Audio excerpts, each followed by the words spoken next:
നമസ്കാരം, ഏവർക്കും ഇൻസൈറ്റ് എഡ്യൂക്കയുടെ പുതിയൊരു വീഡിയോയിലേക്ക് സ്വാഗതം. ഇന്ന് ഞാൻ നിങ്ങളുടെ മുന്നിൽ എത്തിയിരിക്കുന്നത് ഒരു ജോബ് ഇൻഫർമേഷനുമായിട്ടാണ്. നിങ്ങൾ ഒരു യൂണിഫോം ജോലി ആഗ്രഹിക്കുന്നവരാണ് എന്നുണ്ടെങ്കിൽ നിങ്ങൾ ഉറപ്പായും അറിഞ്ഞിരിക്കേണ്ട ഒരു എക്സാം ആണ് അഫ്കാറ്റ്. എന്താണ് അഫ്കാറ്റ്? എയർഫോഴ്സ് കോമൺ അഡ്മിഷൻ ടെസ്റ്റിനെയാണ് അഫ്കാറ്റ് എന്ന് പറയുന്നത്. അതായത് ഒരു പൈലറ്റ് ലൈസൻസ് ഇന്ത്യയിൽ എടുക്കണമെന്നുണ്ടെങ്കിൽ നല്ലൊരു എക്സ്പെൻസീവ് ആയിട്ടുള്ള ഒരു കാര്യമാണ്. അത് ഫ്രീ ആയിട്ട് പ്രൊവൈഡ് ചെയ്യുന്ന ഒരേ ഒരു ഓർഗനൈസേഷൻ ആണ് ഇന്ത്യൻ എയർഫോഴ്സ് എന്ന് പറയുന്നത്. അപ്പൊ ഈ ഒരു എക്സാം എഴുതുന്നതിന് വേണ്ടിയിട്ട് അല്ലെങ്കിൽ ഇങ്ങനെ ഒരു ജോലിയിലേക്ക് കടക്കുന്നതിന് വേണ്ടിയിട്ടുള്ള എല്ലാ ഡീറ്റെയിൽസും നമ്മൾ ഇന്ന് ഈ ഒരു വീഡിയോയിലൂടെ ഡിസ്കസ് ചെയ്യുകയാണ്. ഓക്കെ, വർഷത്തിൽ 2 തവണയാണ് അഫ്കാറ്റ് എക്സാം വിളിക്കുന്നത്. ഇപ്പൊ 2/2024 ബാച്ചിലേക്കുള്ള നോട്ടിഫിക്കേഷൻ ആണ് ഓപ്പൺ ആയിട്ടുള്ളത്. അതായത് 2024 രണ്ടാമത്തെ ബാച്ച് ഒരു വർഷത്തിൽ 2 തവണ ഈ ഒരു എക്സാം വിളിക്കും. ഇപ്പൊ ഏതൊക്കെ ബ്രാഞ്ചിലേക്ക് വേണ്ടിയിട്ടാണ് വേക്കൻസി വന്നിരിക്കുന്നത്? ഫ്ലൈയിങ് ബ്രാഞ്ചിലേക്ക്, അതായത് പൈലറ്റ് ആവണമെന്നുള്ളവർക്ക് ഈ ഒരു ബ്രാഞ്ചിലേക്ക് അപ്ലൈ ചെയ്യാനായിട്ട് പറ്റും. അതല്ലെങ്കിൽ ground duty, technical and non technical ബ്രാഞ്ചസിലേക്ക്, പിന്നെ NCC സ്പെഷ്യൽ എൻട്രി സ്കീമും ഈ തവണത്തെ അഫ്കാറ്റ് നോട്ടിഫിക്കേഷന്റെ കൂടെ റിലീസ് ചെയ്തിട്ടുണ്ട്. ഈ NCC സ്പെഷ്യൽ എൻട്രി എന്ന് പറയുമ്പോൾ നിങ്ങൾക്ക് ഡിഗ്രിക്ക് 60% മാർക്കും എയർ വിങ്ങിലെ NCC C സർട്ടിഫിക്കറ്റും ഉണ്ടെങ്കിൽ അഫ്കാറ്റ് എക്സാം എഴുതാതെ തന്നെ ഡയറക്റ്റ് ഇന്റർവ്യൂയിലേക്ക് അപ്ലൈ ചെയ്യാവുന്നതാണ്. ഇനി ഈ ഒരു എക്സാമിന് അപ്ലൈ ചെയ്യുന്ന ലാസ്റ്റ് ഡേറ്റ് എന്ന് പറയുന്നത് 28 ജൂൺ 2024 11:30-ക്കാണ്. അപ്പൊ അതുവരെ കാത്തു നിൽക്കാതെ അതിനു മുന്നേ എത്രയും പെട്ടെന്ന് തന്നെ നിങ്ങൾ ഈ ഒരു ജോലി ആഗ്രഹിക്കുന്നുണ്ടെങ്കിൽ ഈ ഒരു നോട്ടിഫിക്കേഷന് വേണ്ടിയിട്ട് അപ്ലൈ ചെയ്യുക. ഓക്കെ, ഇനി ഇതിന്റെ എലിജിബിലിറ്റി കണ്ടീഷൻസ് എന്തൊക്കെയാണ്? ഈ ഒരു പോസ്റ്റ് അപ്ലൈ ചെയ്യുന്നതിന് വേണ്ടി നിങ്ങൾക്ക് വേണ്ട ക്വാളിഫിക്കേഷൻസ് അല്ലെങ്കിൽ നിങ്ങളുടെ എലിജിബിലിറ്റി എന്നാണ് നമ്മൾ ഡിസ്കസ് ചെയ്യാനായിട്ട് പോകുന്നത്. Must be A Indian citizen ആയിരിക്കണം. അപ്പോൾ ഇന്ത്യൻ ഫോഴ്സിലേക്ക് ജോയിൻ ചെയ്യുന്നതിന് എന്തായാലും ഇന്ത്യൻ സിറ്റിസൺ ആവണമെന്ന് പറയുന്നുണ്ട്. സോ ആ നാഷണാലിറ്റി ഉണ്ടായിരിക്കണം. പിന്നെ നിങ്ങളുടെ ഏജ് എന്ന് പറയുന്നത് ഫ്ലൈയിങ് ബ്രാഞ്ചിലേക്കാണ് ജോയിൻ ചെയ്യാൻ താല്പര്യപ്പെടുന്നതെങ്കിൽ 24 വയസ്സായിരിക്കണം മാക്സിമം ലിമിറ്റ് എന്ന് പറയുന്നത്. 24 വയസ്സിനുള്ളിലുള്ളവരാൾക്ക് മാത്രമേ ഫ്ലൈയിങ് ബ്രാഞ്ചിലേക്ക് അപ്ലൈ ചെയ്യാനായിട്ട് പറ്റൂ. അതായത് 1 ജൂലൈ 2025 24 വയസ്സ് തികഞ്ഞിരിക്കണം. അല്ലെങ്കിൽ അതിന് മുന്നേ ഉള്ളവർക്ക് അപ്ലൈ ചെയ്യാനായിട്ട് പറ്റും. 20-നും 24 വയസ്സിനും ഇടയിൽ പ്രായമുള്ളവർക്ക്. 2 ജൂലൈ 2001-നും 1 ജൂലൈ 2005-നും ഇടയ്ക്ക് ജനിച്ചിട്ടുള്ളവരായിരിക്കണം. ഇനി നിങ്ങൾക്ക് വാലിഡ് ആയിട്ടുള്ള ഒരു പൈലറ്റ് ലൈസൻസ് ഉണ്ട് എന്നുണ്ടെങ്കിൽ നിങ്ങൾക്ക് 2 ഇയർ ഏജ് റിലാക്സേഷൻ കിട്ടും. അതായത് 1 ജൂലൈ 2007 വരെയുള്ളവർക്ക് അപ്ലൈ ചെയ്യാനായിട്ട് പറ്റും. ഓക്കെ, അത് DGCAയുടെ വാലിഡ് ആയിട്ടുള്ള ഒരു പൈലറ്റ് ലൈസൻസ് ഉള്ളവർക്ക് മാത്രമേ, കൊമേഴ്ഷ്യൽ പൈലറ്റ് ലൈസൻസ് ഉള്ളവർക്ക് മാത്രമേ ആ റിലാക്സേഷൻ ലഭിക്കുകയുള്ളൂ. ഓക്കെ ആണല്ലോ. പിന്നെ ഇതിന്റെ ഗ്രൗണ്ട് ഡ്യൂട്ടി എന്ന് പറയുമ്പോഴത്തേക്ക് നിങ്ങൾക്ക് ഇതിനകത്ത് വെപ്പൺസിന്റെ വരുന്നുണ്ട്, അഡ്മിനിസ്ട്രേഷൻ, ലോജിസ്റ്റിക്സ്, അങ്ങനെ ഒത്തിരി ബ്രാഞ്ചിന്റെ വേക്കൻസീസ് വരുന്നുണ്ട്. അപ്പൊ അതിലേക്ക് അപ്ലൈ ചെയ്യാനുള്ള ഏജ് ലിമിറ്റ് എന്ന് പറയുന്നത് 26 വയസ്സാണ്. 1 ജൂലൈ 2025-ന് ഉള്ളിൽ 1 ജൂലൈ 2025-ന് 26 വയസ്സാകുന്നവർക്ക് അല്ലെങ്കിൽ അതിന് മുന്നേ ഉള്ളവർക്ക് ഈ ഒരു ബ്രാഞ്ചിലേക്ക് അപ്ലൈ ചെയ്യാനായിട്ട് പറ്റും. അതായത് 2 ജൂലൈ 1999-നും 1 ജൂലൈ 2005-നും ഇടയ്ക്ക് ജനിച്ചവർക്ക് ഈ ഒരു പോസ്റ്റിലേക്ക് അപ്ലൈ ചെയ്യാനായിട്ട് സാധിക്കുന്നതാണ്. ഇനി നിങ്ങൾ അൺമാരീഡ് ആയിരിക്കണം. ട്രെയിനിങ് ടൈമിൽ മാരേജ് അലൗഡ് ചെയ്യുന്നതല്ല. ആൻഡ് ഇതിന് വേണ്ടുന്ന ഒരു ഹൈറ്റ് റിക്വയർമെന്റ്സ് ഉണ്ട്. ഡിഫൻസിലേക്ക് പോകുമ്പോഴത്തേക്ക് അവർ ഹൈറ്റ് ക്രൈറ്റീരിയ പറയുന്നുണ്ട്. ഏറ്റവും മിനിമം ഹൈറ്റ് എന്ന് പറയുന്നത് 157.5 സെന്റിമീറ്റർ ആയിരിക്കണം. എന്താണ് ഏറ്റവും മിനിമം ഹൈറ്റ് എന്ന് പറയുന്നത്? 157.5 സെന്റിമീറ്റർ ആയിരിക്കണം. അതേസമയം നിങ്ങൾ ഫ്ലൈയിങ് ബ്രാഞ്ചിലേക്കാണ് അപ്ലൈ ചെയ്യുന്നത് എന്നുണ്ടെങ്കിൽ നിങ്ങളുടെ ഹൈറ്റ് എന്ന് പറയുന്നത് 162.5 സെന്റിമീറ്റർ ആയിരിക്കണം. എന്താണ് ഫ്ലൈയിങ് ബ്രാഞ്ചിലേക്കാണ് അപ്ലൈ ചെയ്യുന്നത് എന്നുണ്ടെങ്കിൽ നിങ്ങളുടെ ഹൈറ്റ് എന്ന് പറയുന്നത് 162.5 സെന്റിമീറ്റർ മിനിമം ഉണ്ടായിരിക്കണം. അത് പറയുന്നതിന് കാരണം എന്തെന്ന് വെച്ചാൽ നിങ്ങളിപ്പോ ഒരു ഫൈറ്റർ ക്രാഫ്റ്റിലൊക്കെ ഇരിക്കുമ്പോഴത്തേക്ക് ഇവിടെ ലെഗിന്റെ ലെന്ത് ഒക്കെ നോക്കും. മീൻസ് നമുക്ക് കുറച്ച് യൂണിഫോം കാര്യങ്ങളൊക്കെ എക്സ്ട്രാ ഇടേണ്ടതായിട്ട് വരും. അപ്പൊ അതിന് സ്യൂട്ട് ആവുന്ന ഒരു ഹൈറ്റ് എന്ന് പറയുന്നത്, മിനിമം ഹൈറ്റ് എന്ന് പറയുന്നത് 162.5 സെന്റിമീറ്റർ ആണ്. മിനിമം ഹൈറ്റ് എന്ന് പറയുന്നത് 157.5 ആണ്. അതേസമയം ഫ്ലൈയിങ് ബ്രാഞ്ചിലാണെങ്കിൽ മിനിമം ഹൈറ്റ് എന്ന് പറയുന്നത് 162.5 സെന്റിമീറ്റർ ആയിരിക്കും. അടുത്തത് ഈ ഒരു ഇപ്പോഴും വെച്ചിരിക്കുന്ന അഫ്ഗാന്റെ വേക്കൻസി ലിസ്റ്റിനെയാണ് ഇവിടെ പറഞ്ഞിരിക്കുന്നത്. അത്യാവശ്യം നല്ലൊരു വേക്കൻസി ഈ വർഷം പ്രൊവൈഡ് ചെയ്യുന്നുണ്ട്. ഇപ്പൊ ഫ്ലൈയിങ് ബ്രാഞ്ചിലേക്കാണെങ്കിൽ മെന്നിന് 18 വേക്കൻസിയും വുമണിന് 11 വേക്കൻസിയും അലോട്ട് ചെയ്തിട്ടുണ്ട്. അതേസമയം ഫ്ലൈയിങ് ഗ്രൗണ്ട് ഡ്യൂട്ടി ടെക്നിക്കൽ ആണെങ്കിൽ ഇവിടെ AEL എന്നുകൊണ്ട് ഉദ്ദേശിക്കുന്നത് ഇലക്ട്രോണിക്സ് എഞ്ചിനീയറിംഗ് പാസ്സായിട്ടുള്ള മെൻസിന്റെ ടോട്ടൽ 88 വേക്കൻസി പ്രൊവൈഡ് ചെയ്യുന്നുണ്ട്. വുമൻസിനാണെങ്കിൽ 23 വേക്കൻസി അലോട്ടാണ്. അതുപോലെ മെക്കാനിക്കൽ എഞ്ചിനീയേഴ്സ് ആണെങ്കിൽ അവർക്ക് 36 വേക്കൻസി ബോയ്സിന്റെ ലിസ്റ്റിലും വുമൻസിനാകുമ്പോൾ 9 വേക്കൻസിയും അലൗഡാണ്. അതുപോലെ തന്നെ ബാക്കി വെപ്പൺ സിസ്റ്റത്തിന് എത്ര വേക്കൻസി ഉണ്ട് എന്നുള്ള administration, logistics, accounts, education, meteorology ഇത്രയും ബ്രാഞ്ചുകളിലേക്കുള്ള വേക്കൻസി ലിസ്റ്റ് ആണ് ഇവിടെ തന്നിരിക്കുന്നത്. ഓക്കെ, ഇനി നിങ്ങളുടെ എഡ്യൂക്കേഷൻ ക്വാളിഫിക്കേഷൻസിനെ കുറിച്ചാണ് പറയുന്നത്. അപ്പൊ ഇതിന്റെ എഡ്യൂക്കേഷൻ ക്വാളിഫിക്കേഷൻ എന്ന് പറയുന്നത് നിങ്ങൾക്ക് മിനിമം ഡിഗ്രി ഉണ്ടായിരിക്കണം. ഓക്കെ, എന്താണ് ഡിഗ്രിയാണ് ഈ ഒരു എക്സാമിന്റെ ബേസ് എന്ന് പറയുന്നത്. അപ്പൊ ഡിഗ്രിക്ക് 60% കുറയാത്ത മാർക്ക് ഉണ്ടായിരിക്കണം. എന്താണ് ഡിഗ്രിക്ക് 60% കുറയാത്ത മാർക്ക് ഉണ്ടെങ്കിൽ മാത്രമേ നിങ്ങൾക്ക് ഇതിനകത്തുള്ള ഏത് ബ്രാഞ്ചിലേക്കാണെങ്കിലും അപ്ലൈ ചെയ്യാനായിട്ട് പറ്റൂ. ഇപ്പൊ +1 സയൻസ്, +1 +2 സയൻസ് സ്ട്രീം പഠിക്കാത്തവർക്കും നമുക്ക് അപ്ലൈ ചെയ്യാൻ പറ്റുന്ന അഡ്മിനിസ്ട്രേഷൻ, ലോജിസ്റ്റിക്സ് തുടങ്ങിയ ബ്രാഞ്ചുകളുണ്ട്. പക്ഷെ നിങ്ങളുടെ ഡിഗ്രി എന്ന് പറയുന്നത് മിനിമം 60% മാർക്ക് സ്കോർ ചെയ്തിരിക്കണം.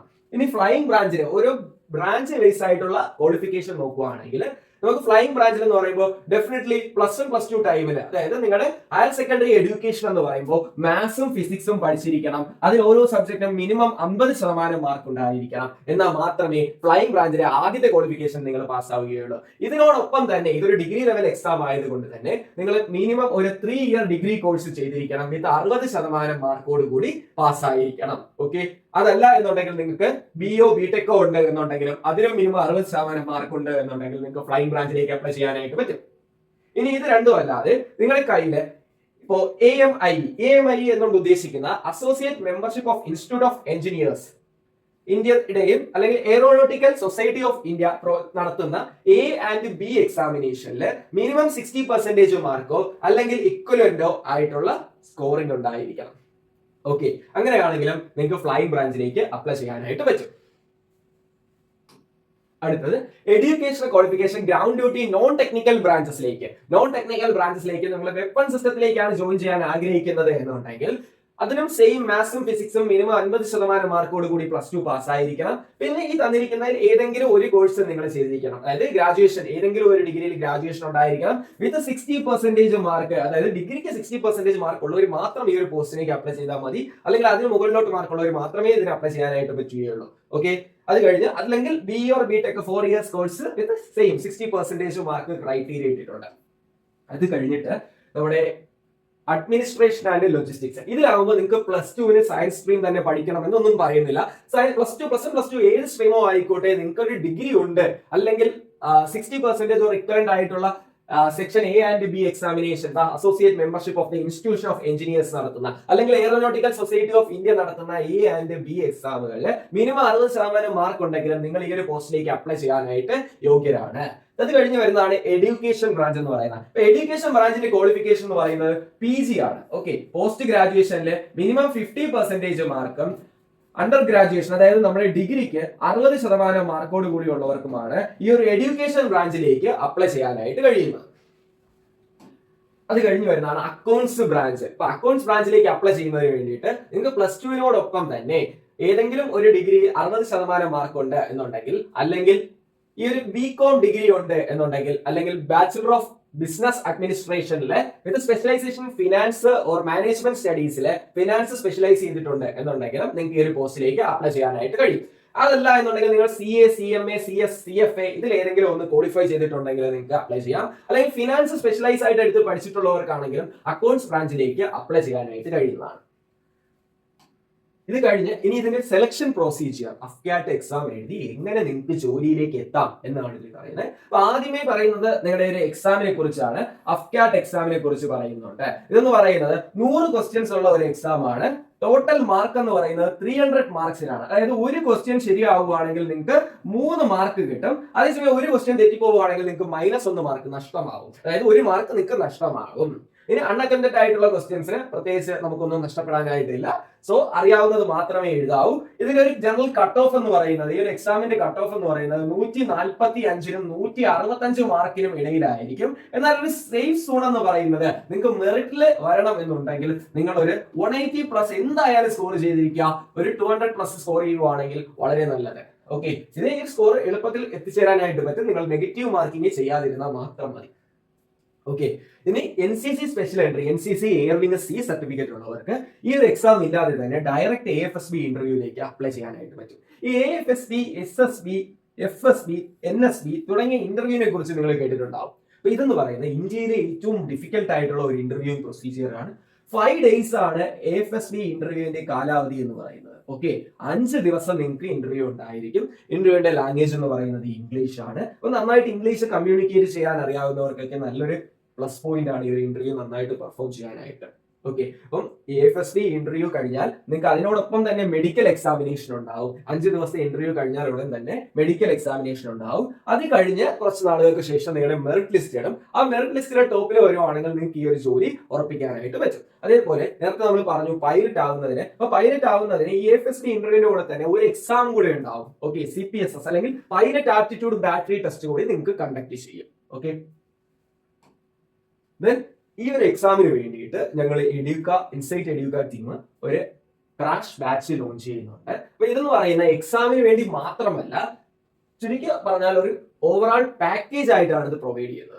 അപ്പൊ ഇതിന്റെ കോഴ്സ് ഫീ എന്ന് പറയുന്നത് 2222 രൂപയാണ്. അപ്പൊ ഇതിൽ നിങ്ങൾക്ക് ലഭിക്കുന്നതെന്ന് പറഞ്ഞാൽ ഈ ഒരു എക്സാം നമ്മൾ 100% ഷോർട്ട് ആയിട്ട് ക്ലിയർ ചെയ്ത് തരും എന്നുള്ള ഒരു അഷ്വറൻസ് പറയുന്നുണ്ട്. നിങ്ങൾക്ക് വർക്ക് ചെയ്യാൻ താല്പര്യമുണ്ട്, അല്ലെങ്കിൽ എനിക്ക് ജോലി വേണം എന്നുള്ള ഉറച്ച വിശ്വാസവും വർക്ക് ചെയ്യാനുള്ള കഴിവും ഉണ്ടെങ്കിൽ ഈ ഒരു എക്സാം ഉറപ്പായിട്ട് ഞങ്ങൾ ക്ലിയർ ചെയ്ത് തരും. അതിനുശേഷം നിങ്ങൾക്ക് ഗൈഡൻസ് തരുന്നുണ്ട്. AFSD ഇന്റർവ്യൂ എങ്ങനെ ക്ലിയർ ചെയ്യണം എന്നുള്ള ഒരു ഗൈഡൻസ് തരുന്നുണ്ട്. അപ്പൊ ഇതിൽ ക്ലാസ് എടുക്കുന്നതെന്ന് പറയുമ്പോഴത്തേക്ക് ഹൈലി ക്വാളിഫൈഡ് ആയിട്ടുള്ള സബ്ജക്ട് എക്സ്പെർട്സിന് പുറമെ റിട്ടയർഡ് ആയിട്ടുള്ള ഓഫീസേഴ്സ്, എക്സ് അസസേഴ്സ്, പിന്നെ നമ്മുടെ ഈ AFSD ഇന്റർവ്യൂ, SSD ഇന്റർവ്യൂ ഒക്കെ ക്ലിയർ ചെയ്തിട്ടുള്ള കുട്ടികളും ഉണ്ടാവും. ഓക്കെ, അവരായിരിക്കും നിങ്ങൾക്ക് കൂടുതലും ഗൈഡൻസ് തരുന്നത് എങ്ങനെ ഈ ഒരു SSD ക്ലിയർ ചെയ്യാം. അപ്പൊ നിങ്ങൾക്ക് കുറച്ച് ഓഫീസർ ലൈക്ക് ക്വാളിറ്റീസ് ഉണ്ടാവണം, ഓഫീസർ ആവണം എന്നുണ്ടെങ്കിൽ ആ ക്വാളിറ്റീസ് ആണ് നമ്മൾ ഈ ഒരു ടൈമിനുള്ളിൽ മോൾഡ് ചെയ്തെടുക്കാനായിട്ട് പോകുന്നത്. പിന്നെ നിങ്ങൾക്ക് ഡെയിലി കുറച്ച് ടാർഗറ്റുകൾ ഉണ്ടായിരിക്കും. നിങ്ങൾക്ക് ഇൻഡിവിജ്വൽ ആയിട്ടുള്ള മെന്റർ സപ്പോർട്ട് ഉണ്ടായിരിക്കും. എല്ലാ മെന്റേഴ്സും ഈ ഒരു അഫ്കാറ്റ് എക്സാം ക്ലിയർ ചെയ്തിട്ടുള്ളവരായിരിക്കും. സോ അവർക്കറിയാം നിങ്ങൾ ഏത് ട്രാക്കിലൂടെ പോകണം, ഏത് സബ്ജക്റ്റ് ആണ് നിങ്ങളുടെ വീക്ക് ഏരിയ എന്ന് കണ്ടുപിടിച്ചതിന് ശേഷം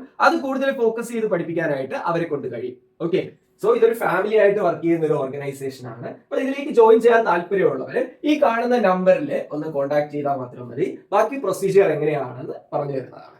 ഓക്കെ, അപ്പോൾ ബാക്കി കൂടുതലൊന്നും പറയാനില്ല. എല്ലാവരും നന്നായിട്ട് പഠിച്ച് ഈ ഒരു ജോലിയിലേക്ക് എത്തട്ടെ എന്ന് ആശംസിക്കുന്നു. Thank you.